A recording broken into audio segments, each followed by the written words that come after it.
Então, a gente tem que verificar o seguinte: se o consumidor, o que ele vai analisar para verificar em qual tarifa que ele vai ficar, se é na convencional ou se é na branca, né? Então, existem os simuladores, existem os aparelhos também que a gente coloca para poder fazer a verificação como que está sendo o consumo em cada hora do dia, tá?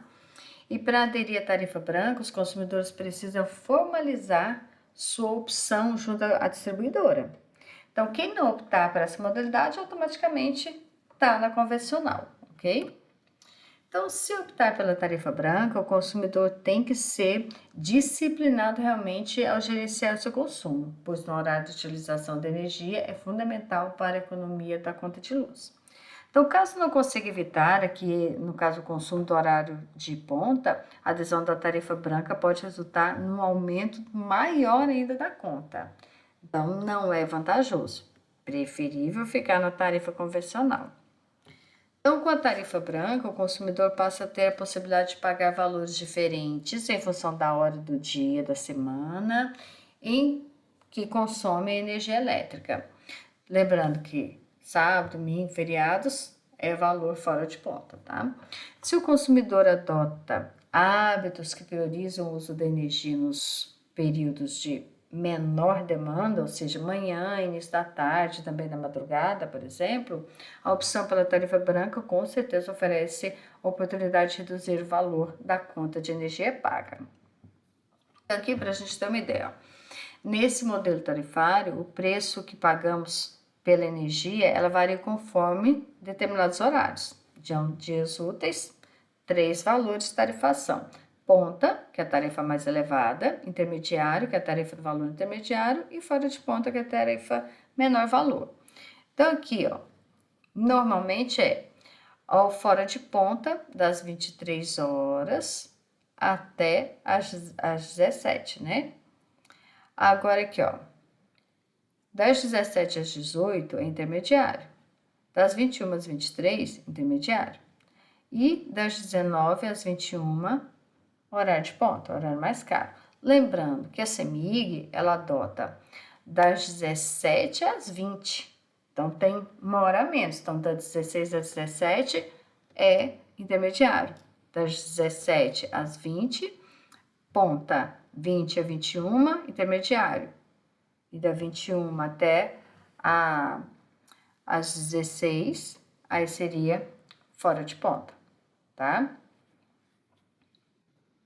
Então, nos feriados nacionais, finais de semana, o valor para todas as horas do dia são considerados fora de ponta. Os períodos horário de ponta, intermediário e fora de ponta são homologados pela ANEEL nas revisões tarifárias periódicas de cada distribuidora, que ocorre em média a cada 4 anos. Por que em média? Porque de vez em quando ocorre já essa revisão tarifária de 3 anos e dependendo do período, assim, pode ocorrer até de 5 anos. Então, na média, dá 4, mas pelo menos o menor período ali 3 e o máximo 5 é o que ocorre, ok? Então, a tarifa branca pode trazer benefícios aos usuários com menor consumo no período de ponta intermediário, bem como os finais de semana, feriados nacionais e em horários definidos nos dias úteis, conforme a distribuidora. E é importante registrar que os horários de ponta e fora de ponta são variáveis no Brasil. Por isso que eu falo dos horários da CEMIG. Então, sobre a adesão. Então, a adesão por parte do consumidor deverá ser feita junto à concessionária de energia que atende a sua cidade. Após a análise do pedido, a concessionária tem 30 dias para fazer a troca do medidor de energia, no caso de unidades consumidoras já existentes, ou os prazos e com procedimentos, né, padrão para caso de nova solicitação de fornecimento. Que aí entra na adesão de uma nova ligação, no caso, do consumidor querer iniciar o fornecimento com a aplicação da modalidade tarifária branca, deve ser atendida pela distribuidora no prazo definido pela Resolução 414 de 2010, que é no máximo de 5 dias em área urbana e no máximo 10 dias em área rural. Tá? Então, para novos. E se já é antigo, você vai pedir a substituição, são 30 dias. Então, o consumidor poderá retornar a tarifa convencional, caso ele não gostou da tarifa branca, a qualquer tempo, devendo ser atendido pela distribuidora em até 30 dias.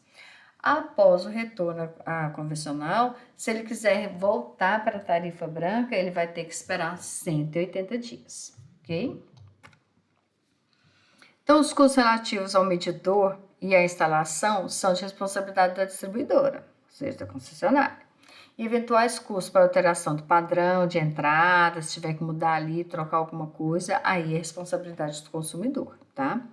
Então, o consumidor poderá solicitar o medidor com funcionalidades adicionais, devendo, porém, arcar com a diferença de preço desse equipamento em relação ao medidor normal.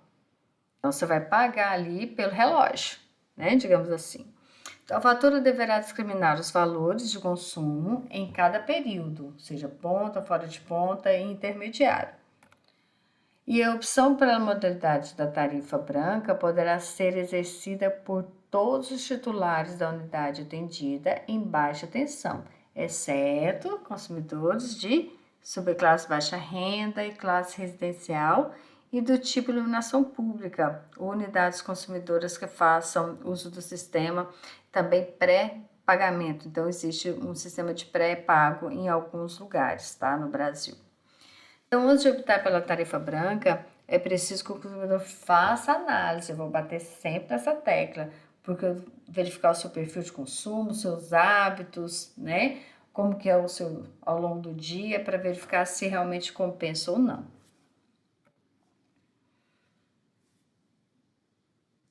Para os consumidores residenciais, os aparelhos elétricos que são mais, que vai contribuir com o consumo de energia é o chuveiro, né? Chuveiro elétrico, máquina de lavar roupa e equipamentos de condicionamento ambiental, ou seja, o ar-condicionado, aquecedores. Então, isso tudo influencia, são equipamentos que são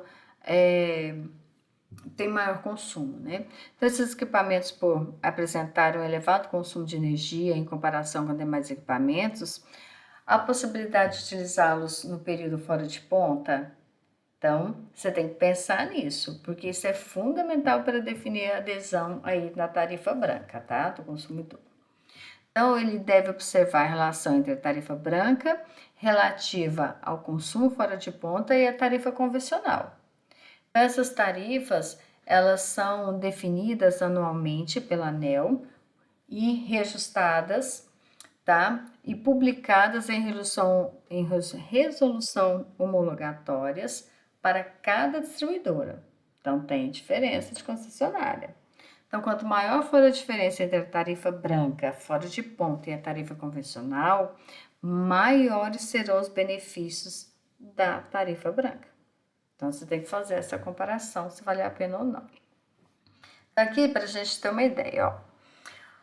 Os valores abaixo, tá, se referem às tarifas vigentes homologadas pela ANEEL, expressas na unidade de real por quilowatt-hora, e não contemplam os tributos. Então, aqui não tá os tributos, tá? Que tem ICMS, PIS, PASEP, COFINS, taxa de iluminação pública e o adicional daquelas bandeiras tarifárias, bandeira vermelha, bandeira amarela, tá?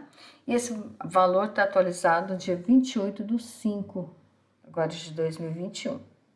Então, eu peguei da CEMIG. Lá, se você entrar no site da ANEEL, você vai ter lá os valores de todas as empresas, tá? Fornecedoras aí de energia, com todas as tarifações, tanto a convencional, a branca no horário de ponta, intermediário, fora de ponta. E você tem que observar qual que é o horário, tá, daquela concessionária, e vai ter ali o valor em real por quilowatt-hora, que no nosso caso foi definido aqui de 28/5. Então, gente, ó, a tarifa convencional, ela em qualquer horário, né, ela tá 0,61805 reais quilowatt-hora, lembrando que não temos encargos. Dependendo do estado, os encargos são maiores. Então, lembrar também disso. A tarifa no horário de ponta, 1,17045. Aqui, ó, da CEMIG, o nosso horário de ponta é das 17 a 20. E o nosso horário, no caso, para a tarifa intermediária, é das 16 a 17 e depois das 20 a 21. Que aí já o valor é de 0,76.521. E a tarifa branca, né, fora de ponta, vai ser das 21 horas até as 16. Ok? Aí já vai ter um valor bem menor, que é 0,50898. Então, realmente, se você conseguir deslocar tudo para o fora de ponta, tem economia grande no horário de ponta para o fora de ponta. Agora, você precisa ver o seguinte, a tarifa convencional, que é em qualquer horário, é 0,61805. E o fora de ponta é 0,50898. Então, quando fala que você vai ter economia, você tem que parar e pensar bem o quanto você vai ter que deslocar, como você vai deslocar o seu consumo para fora do horário de ponta para ter essa economia, tá? E para isso, a gente tem que pensar também que ele deve considerar outros fatores, né? Que são subjetivos envolvidos na adesão, como eventuais contratempos, deslocar ali o consumo e as possíveis vantagens a serem obtidas com isso. Então, em relação ao convencional tarifa branca, né? E a gente vai fazer um comparativo, tá? Alguns exemplos comparando aí a tarifação, tá? Só para vocês terem uma ideia, ó. Residencial, exemplo 1. Nos dias úteis, há um grande consumo no horário de ponta, decorrente do uso do chuveiro elétrico para o banho, no período intermediário, e 2 banhos no período de ponta. Então, para esse perfil 1, não havendo mudança nos hábitos de consumo, é melhor permanecer na tarifa convencional. Já o perfil 2, né, onde você consegue deslocar 2 banhos por período fora de ponta e manter apenas um banho no período de ponta, a adesão da tarifa branca já se tornaria vantajosa, conforme pode ser visto, que a gente vai mostrar ali a conta, consegue economizar R$ 3,85 por mês. Então, tá aqui, ó. Isso feito pela simulação, tá? Um simulador de perfil de consumo. Então, para residencial, então, perfil 1, ó. Manteve aqui, então, a tarifa convencional, consumo de 206, com os valores da tarifa e tudo, os tributos e tal, R$ 78,00. Se manter tudo o consumo dentro daqueles horários habituais, aumentaria para R$ 83,38, tá? Mesmo considerando fora de ponta que gastou, intermediário e no horário de ponta. Já aquele caso 2, onde você consegue deslocar 2 banhos ali para fora do horário de ponta. Aí você já consegue ter uma economia aqui de R$ 3,85. Por quê? Fora do horário de ponta, aumentou o consumo. Aqui era 136, passou para 169. Aqui no horário de ponta era 46,99. Aqui no horário de ponta é 30,18. Então, houve uma diminuição tanto no horário de ponta aqui, quanto do intermediário também, que foi de 23 para 7. Então, aquele deslocamento dos banhos já provocou ali uma diminuição de R$ 3,85 por mês, ok? E no próximo vídeo a gente comenta sobre outros exemplos.